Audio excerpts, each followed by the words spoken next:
The royal family, Yeah. who love you, you love them. Particularly, you had an amazing relationship with Her Majesty the Queen, the late great Queen. When did you first meet her? Do you remember? Of course I did. I knew over 30 years. Back in the days when I was in my early 20s, I used to ride for a trainer called Ian Baldwin. And Ian Baldwin had most of the Queen's horses. And so that's how I met her. And, you know, even 30 years that I met her, every time I met her, nervous wreck, she had this horror, but she always had the ability to make you feel good. So I'll tell you a funny story. I won a big race 15 years ago. And it was a Sunday, so after racing, I had a big party. It was a lovely spring day. And I left all the doors open. I had dogs. And 200 people turned up. We had an amazing party. And I woke up the next day, and the house was destroyed, full of bottles. And I realized I lost one of my dogs, but she had a tag. And it was a message on the answer machine, and the message said, "Hi, we found your dog. Please call us back on this number." And the lady who found the dog was Caroline Warren, the Queen racing manager's wife. So I rang Caroline and said, "Hi, Caroline, sorry, but I heard that you have my dog. Can I come and collect it?" And she said, "Listen, if you come this evening, the Queen's coming to Newmarket to see the horses in the morning, so you can say hi to the Queen and pick up the dog." I mean, great idea. So my wife's in the courtyard, she's cleaning the ponies, and I opened the window and said, "Honey, I found the dog." And she said, "Where is the dog?" "Oh, the Queen's got it." She said, "Don't be silly." "No, I swear the Queen's got it. I'm going to pick it up tonight." So my daughter got all dressed up. We went to get the dog. And then she was having a gin and tonic next to the fire. And I had a gin and tonic with her, and she spent 20 minutes talking to my daughter about ponies and about school. And then they let the dog out. The dog ran towards me and peed in the Persian carpet. In front of the Queen? In front of the Queen, of John Warren. And the Queen started laughing, and John got really red face, got really upset. And that moment, I got escorted out, said, "We got to have dinner now, you better go, Frankie, bye-bye." But the Queen was just creased laughing. She was so funny to be around. She also had an amazing knowledge of horse racing. This wasn't someone who did it as like a little mild hobby. She, 60 years. She knew everything, right? Yes, 6 years. Listen, it's incredible. She rode till she was in the 90s around Windsor Park. And yeah, of course, she bred horses for 6 years.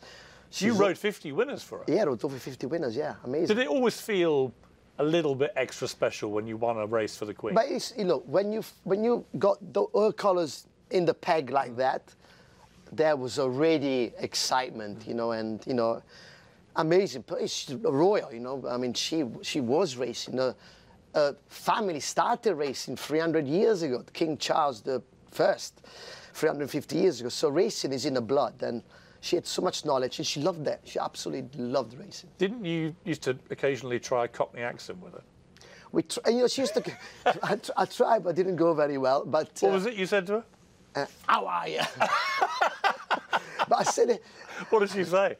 She said to me, "I'm still here." Usually she just bow and say, "Your Majesty," but I kind of froze and I went, "How are you?" And she went, "I'm still here." But she was. What would you talk about just generally when you saw her? Everything. She liked to hear the gossip about the inside gossip. Who, you know, which trainer I was going out with. All the juicy gossip. Really? Yes. Yeah. Yeah, she was very interested about that, and you know, she just loved to be around racing people. When she died, it was a huge moment for the country. Yeah. You're a kind of anglicised Italian. You're Italian, but you've obviously spent a lot of time in England. What was that moment like for you? How did you hear that she died? Well, I saw her, the last time I saw her was a Royal Ascot, and she obviously quite frail. She couldn't get up and down the stairs, and they made a little room next to the paddock so she could watch the racing. And to a point, I nearly took the horse inside the little booth to show the horse. And yeah, and you know, you always feel she's immortal. And when it does happen, it's a shock, you know, because I felt she was immortal.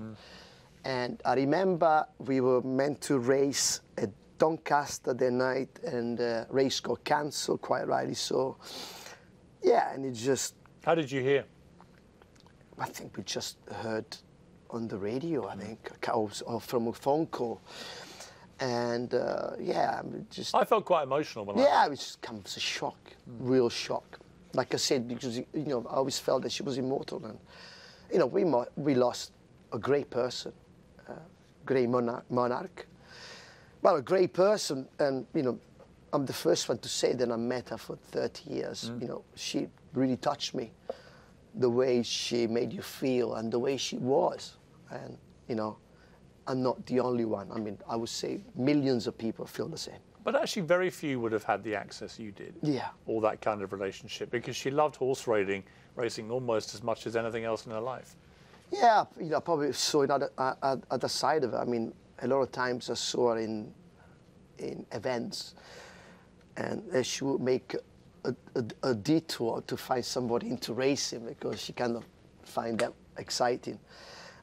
Yeah, I'm very lucky, and also the new king. You know, I was, you know, I never really met King Charles like I did this year. You know, he came to Royal Ascot 5 days straight.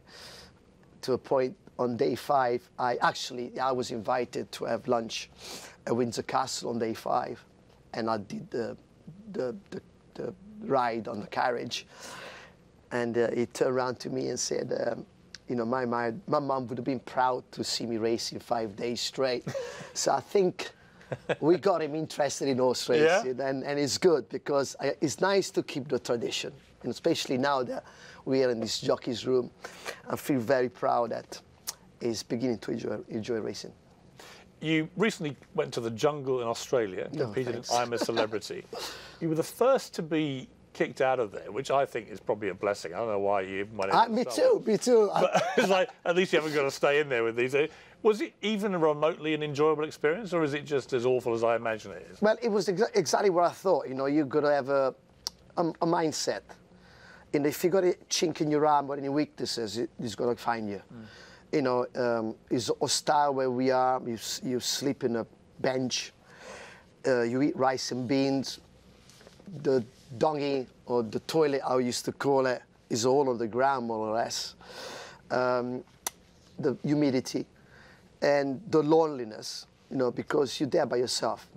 Okay, you're with other people, but you got no watch, no contact from the outside world. How did you feel about being the first to leave? I don't really know what was televised on TV because I was there 24 hours and they cut it down into 1 hour. And talking to the people outside, they were all interested in politics, Nigel Farage, or people arguing. You know, I'm not a fighter, I'm a lover.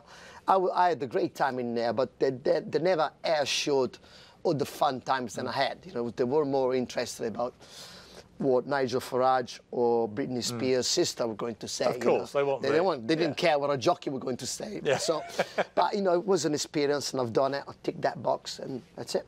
You also were named in the top 6 nominees for the Sports Personality of the Year on the BBC, a very prestigious. You've won it many years ago. To be in the top 6 when you're 53 years old, of the top 6 sports people in Britain, is pretty incredible, huh? I think the only one born when I started riding was Stuart Broad. Yes. All the others weren't even born. It's quite scary. Yeah, amazing. Obviously, this late in my career. And also, racing is not a football, cricket, tennis, rugby sport followed, or like the Olympics. So it's a great privilege for me to be nominated. And also for my sport, you know, because I promote myself, but I also like to promote my sport. How did you feel about a member of the women's Lionesses team winning, given they actually hadn't had a very good year? Yeah, they lost the World Cup. They didn't qualify for the Olympics, and they still won it, having won it the year before. Maybe I should lose a bit more to get in the top 3. Well, should it only go to people who've actually won something that year? Yeah, I listen, felt I saw your podcast you did. You know, I agree with you, but you know, even Stuart Broad, I mean, amazing. It's last year. He's won everything, and he didn't win it either. But it's what people watch or like. So, but are we becoming, Frankie, a country which has moved from celebrating great champions and winners to now we almost celebrate losing? That's what it feels to me. We've moved as a society from a really good... The underdog. Yeah, but it's not even the underdog. Just, OK, you've lost. We're going to give you a participation prize, right? Well, perhaps so. You know, I must say, all those 6 nominees, including myself, I mean, you know, we've done something great. But, you know, it's down to the public to decide. And I'm not bitter. Like I said, already been nominated, I feel like a winner.